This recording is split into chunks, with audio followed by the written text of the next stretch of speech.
The Lion's Roar, Part 7. As seasons modified and years passed, Leo and Myra's roars had blended harmoniously with Coda's. The savannah had recognized in technology of peace, unity, and shared adventures.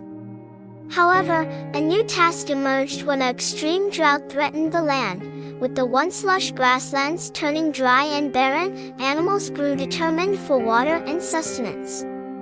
Leo, Mira, and Coda knew that their harmonious roars had the strength to calm the land and deliver forth rain. They stood together, their voices merging in a mighty roar that reverberated via the drought-stricken land.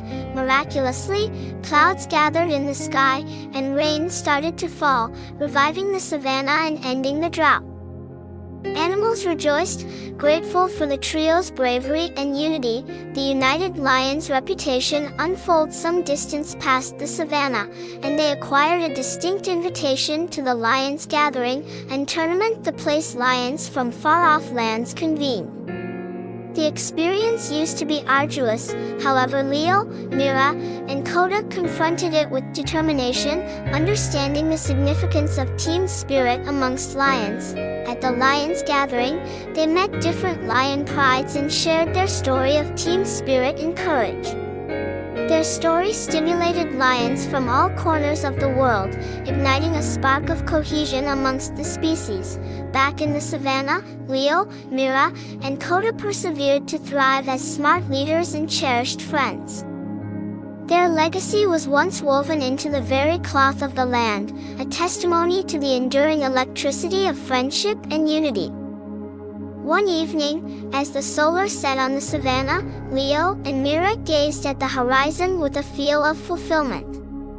Their ride had come full circle, from adventurers to mentors and ambassadors of unity. With a contented smile, Leo regarded at Coda. It was once time for the younger lion to take the lead, to elevate on the legacy they had constructed together. Coda's roar echoed Leo and Myra's, an image of their unbreakable bond and the solidarity they had fostered. And so, as the stars painted the nighttime sky, Leo and Myra's roars blended with the rustling of the grass, the songs of the birds, and the whispers of the wind. Their legacy lived on, a timeless melody that would perpetually remind the savannah of the courage, friendship, and the lion's mighty roar. Your like, appreciation, and subscription are the greatest inspirations of my life. Please don't dislike it if you are not a kid. For any queries, please contact us using our website link. Thank you for watching.